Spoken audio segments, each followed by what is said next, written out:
choose பார்க்க போறோம். choose the correct answer. So first question நான் சொல்றாங்க incomplete records are generally maintained by யார் மெயின்டைன் பண்ணுவாங்க? small sized sole trader business தான் மெயின்டைன் பண்ணுவாங்க. சரிங்களா? அப்புறம் வந்து statement of affair is a statement of income and expenditure அப்படி ஏதாவது இதுல பார்த்தோமா நம்ம பார்க்கல. statement of assets and liabilities இது நம்ம பார்த்திருக்கோம். ஓகே so B தான் இதுக்கு answer. Okay summary of cash transaction, summary of credit transaction இதெல்லாம் நம்ம பார்க்கல. opening statement of affair is usually prepared to find out. So statement of affairs நம்ம prepare பண்ணோம். that is liabilities asset நம்ம அப்படி prepare பண்ணோம் right. so அதுல வந்து opening நம்ம கண்டுபிடிச்சோம் பாத்தீங்களா? அது எதுக்காக நம்ம கண்டுபிடிக்கிறோம்?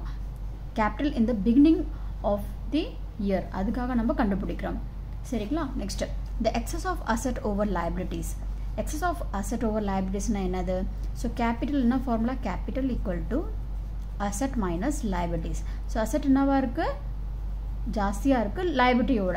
அப்ப என்னவா இருக்கும்? அது capital தான இருக்கும். அதான் இங்க சொல்றாங்க இது. அதுக்கு அப்புறம் பாருங்க which of the following items relating to bills payable is transferred to the total creditors account னு கேக்குறாங்க இங்க. so வந்து bills payable. so எது வந்து நம்ம என்ன பண்ணுவோம்? ட்ரான்ஸ்ஃபர் பண்ணோம் total creditors accountல.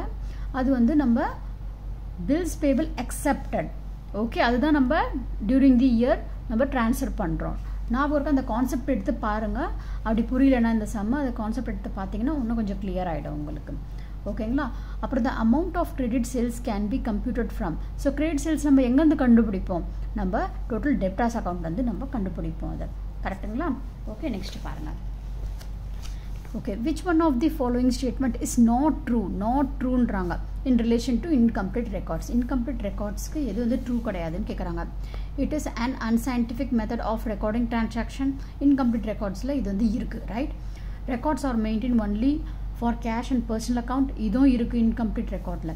and it is suitable for all types of organization இது கிடையாது. so this one is the answer not true in relation to incomplete record னு கேக்குறாங்க. tax authority do not accept இதான் நம்ம incomplete recordல பார்த்தோம். Okay நாலத்துல எது வந்து suitable இதுதான் ஆன்சர் C. அப்புறம் பாருங்க 8th one what is the amount of capital of the proprietor if his asset are 85,000 and liabilities are 21,000 கேக்குறாங்க. so நமக்கு ஃபார்முலா தெரியும். என்ன formula? capital equal to asset minus liabilities. so இங்க என்ன கொடுத்திருக்காங்க? இங்க உங்களுக்கு asset வந்து 85,000 கொடுத்திருக்காங்க. so 85,000 minus 21,000 பண்ணீங்கன்னா என்ன வரும் உங்களுக்கு? உங்களுக்கு 64,000 வரும். so உங்களுக்கு ஃபைனல் ஆன்சர் வந்து D. okay next பாருங்க when capital in the beginning is 10,000 drawings during the year is 6,000 profit made during the year is 2,000 and the additional capital introduced is 3,000. find out the amount of capital at the end. okay so நான் உங்களுக்கு formula சொல்லிருந்தேன். closing capital equal to opening capital plus additional capital minus drawing plus profit. okay so opening capital எவ்வளவு இந்த இடத்துல? first இங்க பாத்துக்கோங்க capital at the beginning அப்ப 10,000 எழுதிக்கோங்க.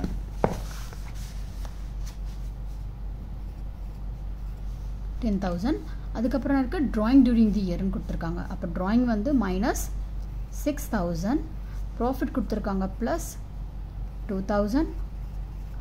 okay and additional capital எவ்வளவு கொடுத்திருக்காங்க? 3,000 கொடுத்திருக்காங்க. சோ அது எழுதிருங்க. ஓகேங்களா? சோ இது ரெண்டு ஆட் பண்ணா நமக்கு 13,000 கிடைக்கும். அப்புறம் இது ரெண்டு பண்ணா என்ன ஆகும் உங்களுக்கு? -4,000 இருக்கும். ஓகேங்களா? so 13,000 minus 4,000 so 9,000 is the answer. so உங்களோட ஆன்சர் வந்து A. ஓகேங்களா? A தான் உங்களுக்கு answer.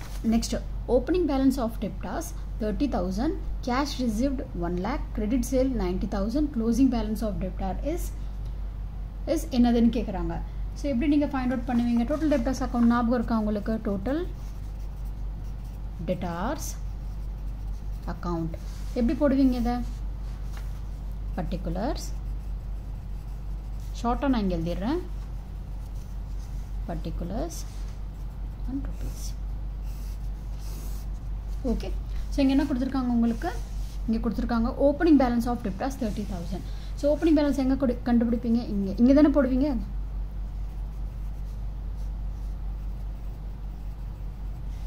Okay, sorry BY brought down. Okay, next வந்து கேஷ் ரிசீவ்டு. கேஷ் ரிசீவ்டு எங்கே எழுதுவீங்க? இங்கே எழுதுவீங்க. So by cash received. Cash received உங்களுக்கு எவ்வளோ? 1 lakh. நெக்ஸ்ட் வந்து கிரெடிட் சேல்ஸ். கிரெடிட் சேல்ஸ் எங்கே எழுதுவீங்க? இங்கே எழுதுவீங்க. கிரெடிட் சேல்ஸ் ஷார்ட்டாக எழுதிடுறேன் நான். ஸோ கிரெடிட் சேல்ஸ் வந்து உங்களுக்கு 90,000.